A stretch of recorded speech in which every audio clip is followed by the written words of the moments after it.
Hello, and you're very welcome to the Horse Racing Ireland Behind the Scenes webinar with trainers Richard O'Brien, Andy Oliver, and Ross O'Sullivan. Andy and Ross obviously keeping an eye on what happens in Tipperary later on today. Both of you have runners.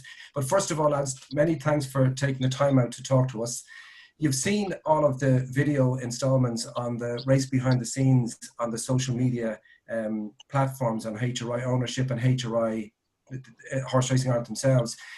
To me, it was quite extraordinary, the amount of trainers that have top class facilities all over the country. I was blown away by it. Might start with you, Ross.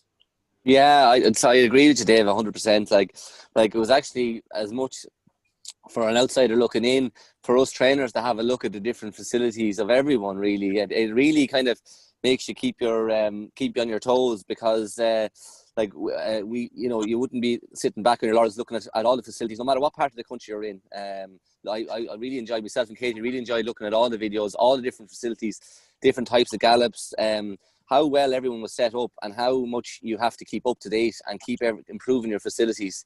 Like with our own facilities, we have our own two different types of gallops, and we have our various different setups, but it just goes to show how tough the competition is here in Ireland, that everyone really has top class facilities, and no matter what part of the country you're in, like it's well, and the upkeep and all those gallops is huge, so it shows how competitive Ireland is, and how forward we are with all our facilities for various different trainers. And Andy, to you, I know that you've invested heavily in your facilities, and you put down a relatively new gallop a couple of years ago, and it's paid dividends. But like the rest of the guys, were you intrigued by what you saw in terms of the other trainers, their facilities all over the country? Yeah, well, just to reiterate a lot of what Ross was said, it's Irish racing is a very competitive jurisdiction, and in order to compete, you can't do you can't do a bad job. So everybody needs to have at their disposal facilities that allow them to take the best out of their horse, and you can see in the guys that do it day in, day out, that everybody is invested, and and everybody they deserve the reward for that commitment, both in time and financially. And Richard, you obviously come from a slightly different background, perhaps because you love racing, but you had the option of maintaining your dentistry practice, which you've parked for the moment anyway, which is quite a gamble to take. I would have thought the sensible approach would be to stick at it. So you clearly love racing. Yeah, it was. I suppose the dentistry was the more kind of surprising part, and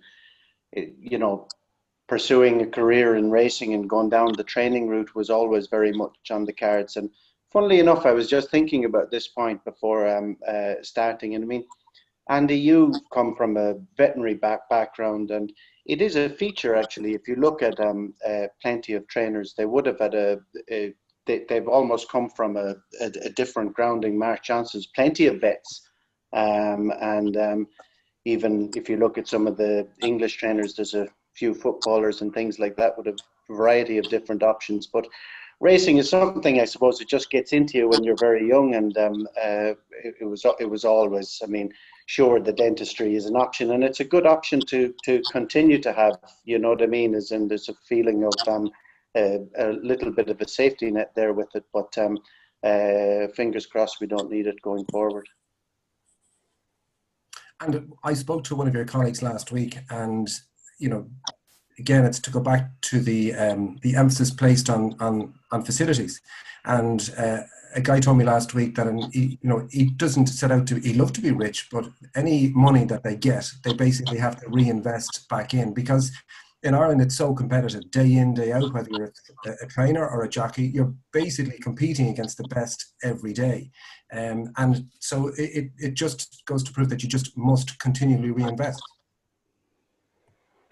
Ross, maybe? Yeah. Like it's a passion, Dave. Like it's not a money making exercise. Like if it was money making, Richard would be doing dentistry and Andy be doing veterinary.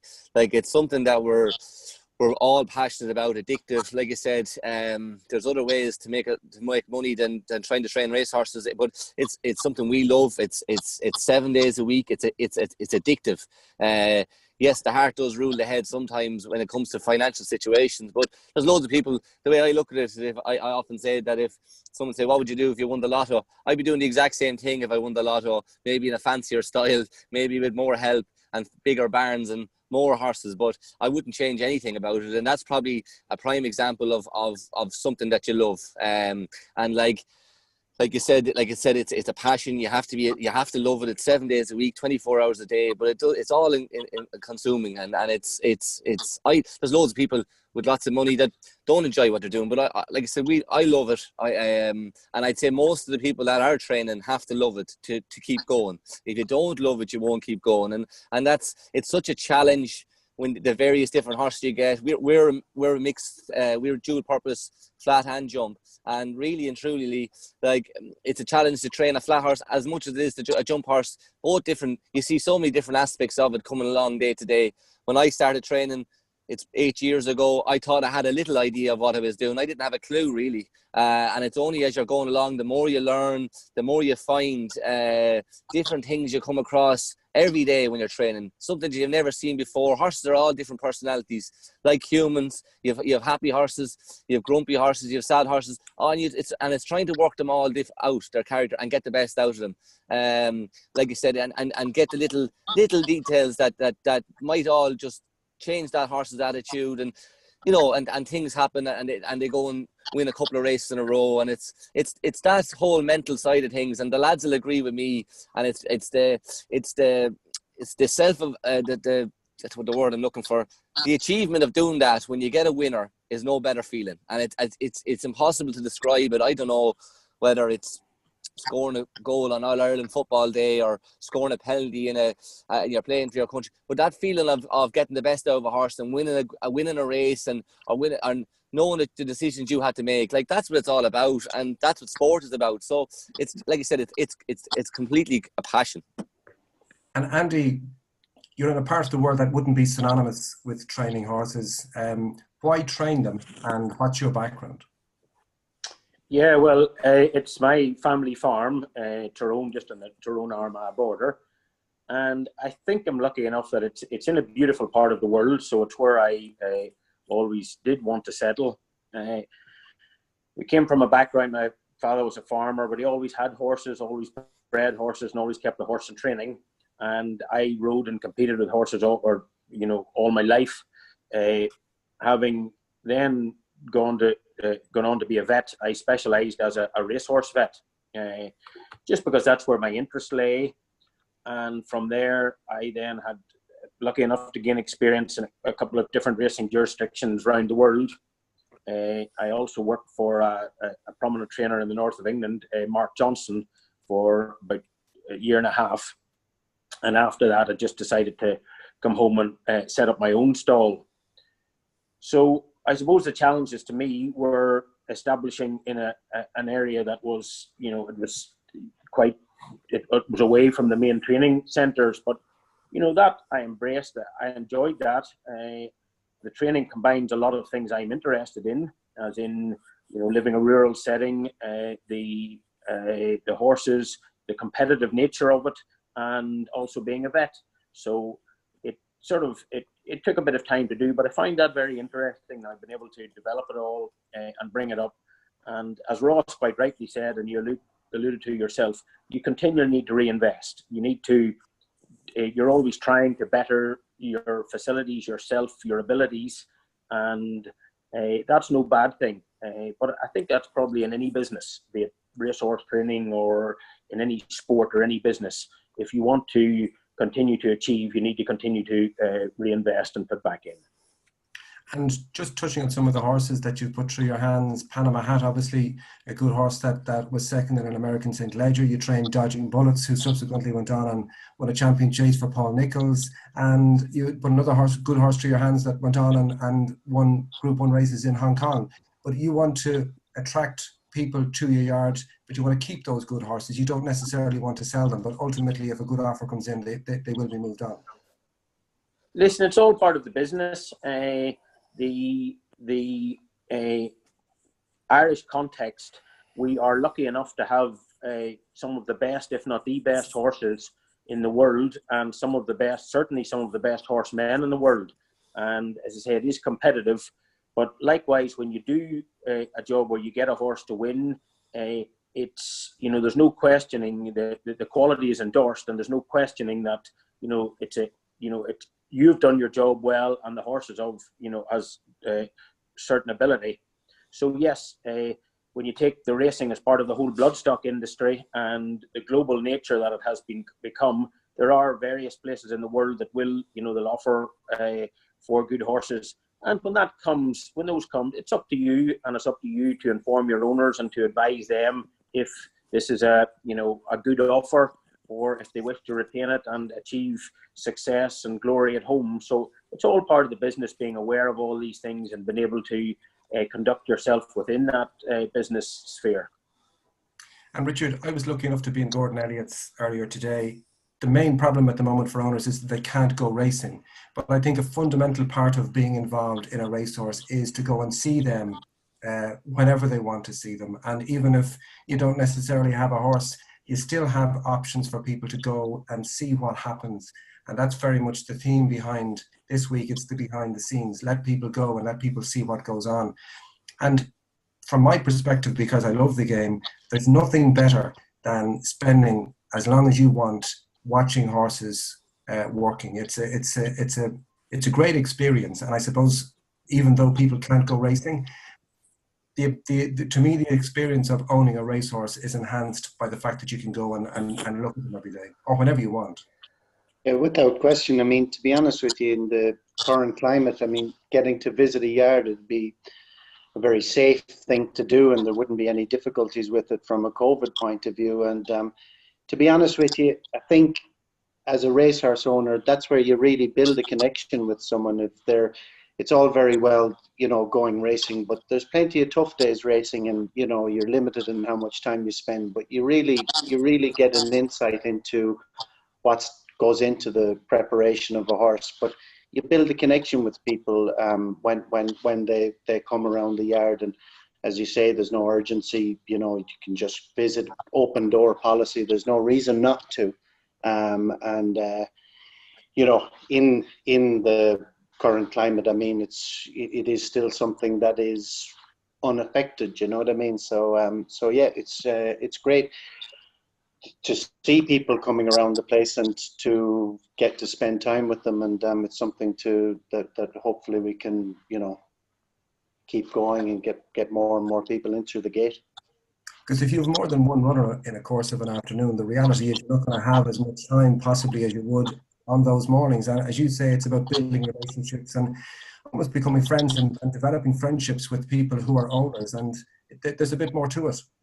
I don't know what the lads think, but I can be less than, you know, chatty on race day. But you're in a different frame of mind. You're at home. You're ticking through your jobs, and you're much more. You know, you're better positioned to really kind of take time and to. But as you say, when you're racing, you're flat out busy, and obviously you make sure that you get to spend time with people, but. For now, is there some chat about an announcement today, or has anyone heard anything about that? I'm not sure. I'm sure if there will be one, it'll be well publicised over the course of when we know what the situation is. But Ross, coming back to you, you're a dual purpose trainer, and Katie's involved in the Breeze of Bend of things. So for 12 months of the year, you know, would you consider yourself an important fabric of society around Naas?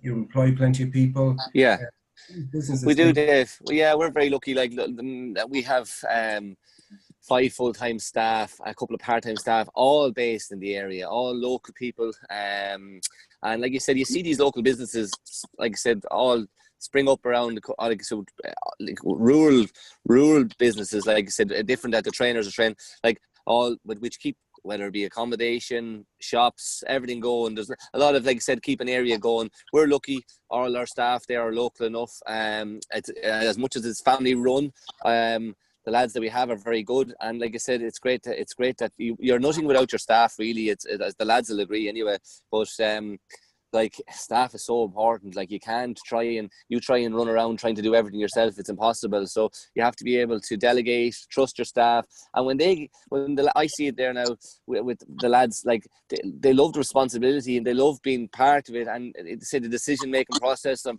between riding the horses and seeing if the horses are in good form, if they're happy with them, and also the responsibility of bringing these horses racing and doing all that. So it's very much, you said, it's a team apart with everyone, really, and Andy, you'll see it today with his crew down to Tipperary, and you know, it's you have to have plenty of help, but again, it's the same as the trainer. You won't make a fortune at the passion, and it's the same with the lads that work with the horses. They love working with them.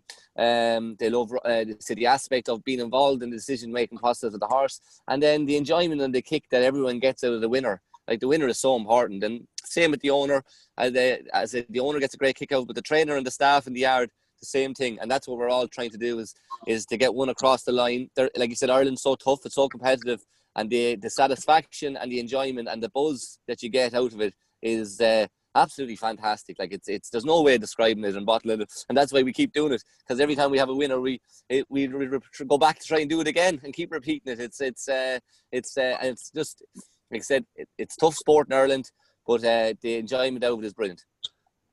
And Andy, to you, I know from dealing with the few jockeys that I represent, there's nothing like a winner, because you get obviously gaining confidence and momentum. From your point of view, is it stating the obvious to suggest that, you know, a winner adds to that momentum? It gives everybody in the yard a lift. It gives your owners a lift. Oh, for sure. You know, it's how you're ultimately judged. Your success is by the winners and how your horses run.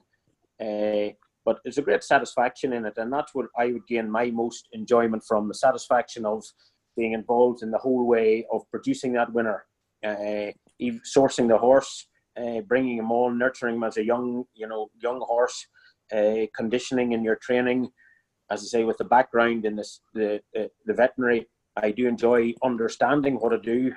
Even how you design your yard and your regime for your yard.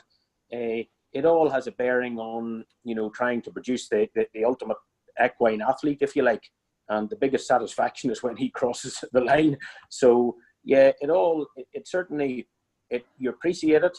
I suppose the work that's involved makes you appreciate it more. But that's what it's all about. That's how you're judged, and that's how I think you should be judged in results. And Richard, to you, same kind of question. Is it a case of that when you get that little bit of success, that you gain that little bit of momentum and you feel that little bit of buzz in the yard? Yeah, absolutely. I mean, momentum and a kind of a flow comes about the place, and I don't know if the lads would agree, but one exists. You can kind of torture yourself as a trainer. You kind of exist in a state of self-doubt, and although you have a regime and although you have a system that you know works, you can end up second guessing yourself. And when things start to work, when things start to flow, you get a couple of winners, you get a bit of momentum. But self-confidence is when that kind of feeling of competence and that confidence comes, it makes a massive difference. I mean, you know, it affects everything. You're happy that, you know, certain horses you feel as if they're coming, they're operating, and even the ones that you know that you're confident about, that they're just not where you need them to be. You're happy enough to let them alone and let them come away in their own time. Do you know what I mean? But this game, I think, you know, whether it's a horse, whether it's a jockey, whether it's a trainer, I think confidence and that momentum is a massive, massive part of it. And I've noticed as well, both with jockeys and trainers, there are no second options in Ireland. You must take on the best of the best every day, regardless of whether it's a 45 to 65 or a Group 1. And as a result, the standards in Ireland, from my point of view, are so much higher than in other jurisdictions. And you've had experience in England. I'm not going to ask you to compare, but would that be something that you would endorse? Because you see definitely when jockeys go to England, in my view, the Irish jockeys are tend to be that little bit clever. They'd ride a race, they'd ride with their brain, whereas in England they tend to go particularly hard and fast, and it's the fittest survive. But there's more options for horses in England as well. And I think for trainers who are successful and train winners in Ireland, I think they'd be as successful in other jurisdictions because the competition is so high. And again, my point is the fact that you're meeting the best day in, day out, race after race. I mean, just one of the things that I don't know if I'm cutting across there, Dave, sorry, but what I think is interesting is over here, I'd say the lads will agree, you 45 to 65, which is the lowest grade in Irish racing. It's extraordinary the level that your horse needs to be operating at to be competitive. And someone will say, oh, drop him down into 45 to 65. And you're like, yeah, that's fair enough. But they need to be at the top of their game, because there'll always be 5 or 6 that are going to show up and run their faces off. You know what I mean? Yeah, so and it's competitive everywhere. It is. It's competitive everywhere. But also the one thing that is probably a big plus for Ireland, and that's why you see a lot of English owners coming towards Ireland, is because of the prize money.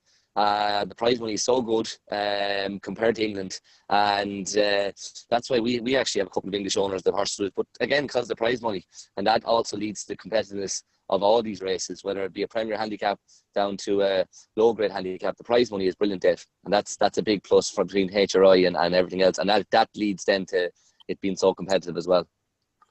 And Andy, can you expand on that and how important that is? Do you set out to achieve certain goals, or when you set out at the start of a season, what do you want to do? Yeah, well, listen, everybody has to create their own model and their own business model. And although this is, as Ross quite rightly said, it is a passion, and everybody is in it for their own reason. You still have to set out goals. You still have to try and achieve those, and you judge yourself probably on how well that has happened during the season. So it's very competitive here. Not only do you have would you like to get the number of winners to be, but also the quality, and also bringing on, your next stage of horses. So I would very much always have an eye to the young horses, bringing those on. So yeah, there's a lot, but any business has various tiers of that you have to address. We are no different. And regarding the competition and the thing, well, I also like you like the aim for quality. It's always nice to have a good horse that you can place in stakes races, that you can maybe, a horse that is of an ability that you can go traveling with. There's a lot of racing global. Unfortunately, not this year, but racing is very global, particularly flat racing. And, if you get a good hard knocking horse, there's plenty of opportunities to travel and to enjoy it, throughout the world. And it's something that we do in racing, say quite a lot, Andy, is that we're the best in the world at what we do. And we don't make a song and dance of it within the industry, but outside the industry, people tend not to know about that. But would that be something that you'd endorse? Yeah, well, I'm sort of particularly taken by this initiative. I think congratulations to everybody behind the race behind the scenes. It's a very difficult year, just the circumstances we're in, to embrace this and allow the public opportunities to see behind the scenes, to see trainers, to see how it works. Then that's good. And yes, probably we don't sell ourselves as well as we should, but ultimately in Ireland there's a great affinity with horses and horse racing anyway, and that's always going to be there. So there always will be trainers, there always will be people that are interested in racing. I think it has now become a hot spot throughout the world, that people know that this is one of the best places in the world to nourish and bring on a racehorse. Yeah, and sport is brilliant for bringing people together. The connection that people get from racing. You can meet someone that you've never met before, and you start talking about horses and breeding, and you have a runner with such, so you have a trainer with a horse in training with such and such. Next minute, connection builds up. I have owners in my yard that have met up with owners at the races. Next minute, they're friends. They're meeting up. Like, it's a great connection to sport. It's not huge. It's more community, rural, and a great way of meeting people, and a great conversation opener. When you don't know what to say, you start talking about the horse, they start chatting about different horses, maybe giving out about the trainer. I don't know, Andy or myself, but But it's a great conversation opener, a great way of meeting people, and like I said, Ireland is such a small country that you know it's easy for people to connect, and racing definitely connects up people in that way as well. It's a like I said, they might have never met before. I've introduced my owners to different sets of owners that arrive at the race the same day. Next minute they end up having a cup of tea together, having a chat together, and talking about, or actually what you see them doing a lot, which is great, is congratulating for the wins and commiserating for the defeats. So like it's a great way of meeting people and connecting as well, the horse racing world. And Richard, from your point of view, syndication is probably the way to go at the moment. It opens up the possibility of being involved in a racehorse, so long as you have an affordable budget. And syndication to me is a fantastic way of people of exploring racehorse ownership, and it's something that you fully endorse.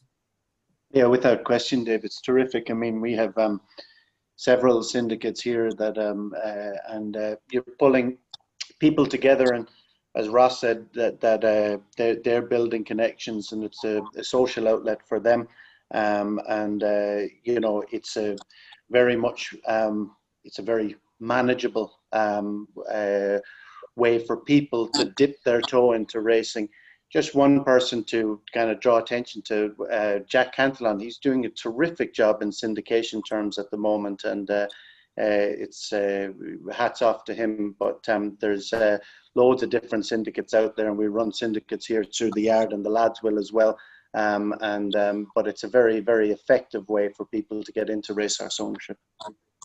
And Andy, for me, just going to mention COVID once, the whole pandemic has ensured that people have had to do business in a certain different way. And for me, trainers who were in some cases not reluctant, but didn't have the time or didn't have the resources to communicate in different ways and show off what they do in different ways, we've seen this format has worked exceptionally well, where Horse Racing Ireland have directed a videographer to go out and video so many different yards, and all of a sudden that whole area, it's people can look and they can see a lot of these facilities beforehand. And Ross, I know that you're active on social media and your blog, and Richard has as well. And Andy, have you noticed that this is going to push you to do more this way? It probably should. I would, as you say, be a wee bit reluctant. Maybe I'm set in the older, my ways are set in the older. So I don't do a lot of social media. However, I do realize the potential, and I do realize that owners like that. They like the opportunity to interact. They like to see their horses. They like to be able to see facilities, and yeah, it is. And as to say, I applaud this initiative. I think it's given, in the times we're in, it's given a great opportunity for prospective owners or people to look around and to get a feel for different places. So yes, I should do more, but maybe everybody has a personality, and mine is such that I'm probably a bit conservative. You're like John Galton, you don't need a website. I would like John Galton. Sure sign, Richard, a sure sign a fellow with loads of money, Richard. The rest of us have to struggle with it. The rest of us have to beg. And Richard, you almost become synonymous with your blogs. You put a lot of thought into them, and what's the reason for doing them? Is it a case that it's a passion for you, that you want to become a bit of a scribe, or that you want to keep people informed or keep in touch with people? You know, if the notion hits me, it's something I really enjoy doing. I just like to sit down. It's almost acts like a diary for me at times, and it just is an opportunity to just express some of the thoughts and some of the things that are going on in my head. And I haven't done it lately, and oftentimes that's a reflection of we go back to that whole idea of momentum. When everything is flowing and everything is working, you feel as if, yeah, you know what I mean, and you can write about it. And then things slow down for a bit, and all the lads will have experienced this. It's something that's quite common in the game. You just everything slows down for a period of time, but it'll all come back, and the writing will come back with it. And Ross, the same to you. Is it you've embraced social media in a major way? You've Yeah, attracted owners you into the kind yard, yeah. and you have your blog as well. It's gone that way. It's the internet, like so Twitter, Instagram. It's massive. Like a real sign of that last year was I put an ad in a paper looking for staff and got very little replies. Put an ad on social media. Next minute, bang, there was a load of replies. So that's the way most people there. I see the lads in my yard going racing now. I'm the only one in the yard that buys a paper. They're all on Twitter and Instagram and all the rest, Facebook and all the rest of those social media things. So the younger generation certainly are definitely embracing it. Andy's age now might struggle a bit, but the younger generation are definitely, and it's going to be the future. I'd say definitely, without a doubt, it's definitely going to be the future. And Andy, do you want to have a response or have a go back? No, he's absolutely right. And it's coming up to sales time as well. I suppose an opportune time to mention that because of COVID, there's value out there, or apparently value out there. You can see it from the results in the sales over the last number of months, both the horses in training sale. You're going to be active at the sales, and now people have an opportunity maybe to buy a better class of horse this year that they mightn't have been able to afford last year, because the reality is that the chances are they're going to be cheaper. Would you like to take that up, Andy, first of all? Yeah, I think you're right, Dave. It has been a very difficult and challenging year for everyone. The consigners, the vendors, the sales companies. Again, everybody's doing their best.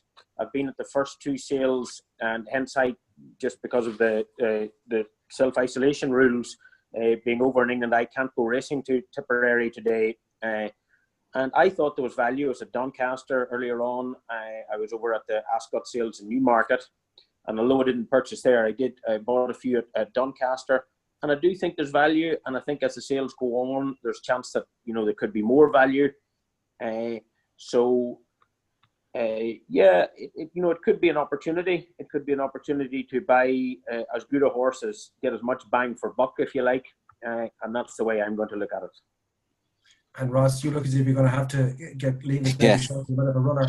Same thing to you. Like Katie's involved in the breeze-up side of things, and you would know the sales as well. Is there value out there? Huge value this year, Dave. It's definitely with the whole COVID thing and everything like that, things have reset a little bit, but definitely with sign of the earlier sales, clearance rate is still high. Plenty of people buying horses, but there is plenty of value out there. And it's going to follow on over the next couple of weeks as more of the sales start coming through, and they're busy. Katie's very busy the next month with all those year-end sales and things like that, and there's a horse and training sales today, so there's definitely going to be a lot of value around, without a doubt. And Richard, finally, the same thing to you.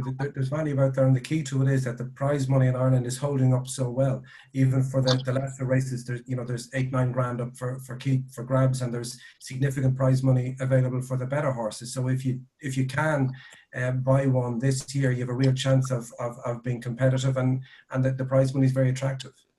Yeah, without question. The other thing, I mean, in terms of the value side of things, is that international flat market is going to be quite resilient, I think. I mean, a lot of those horses that Andy brings along, and Ross equally, when you get them as youngsters, you can, we're looking at being in a position to buy them comparatively inexpensively. But if they still get that type of form that on into next year and this time next year, that, as I say, that international flat market will retain plenty of resilience. That's my take on it as well. So value now, and those horses can give you a lot of fun in the meantime as well. Well, Ross, he's going to go walk about now, obviously. So we might wrap up, lads. Listen, thank you very much indeed for your time. The three of you very much open for business. People can get in touch via social media, via HRI owners, and your contact details are all on the HRI Ross website. Many thanks for joining us. You can log on to racehorseownership.ie, #racebehind-the-scenes, and log on to HRI owners. Ross, Andy, and Richard, many thanks for your time, and the best of luck for the remainder of the season. Thank you. Dave. Thanks very much. Thanks. Bye-bye. Bye.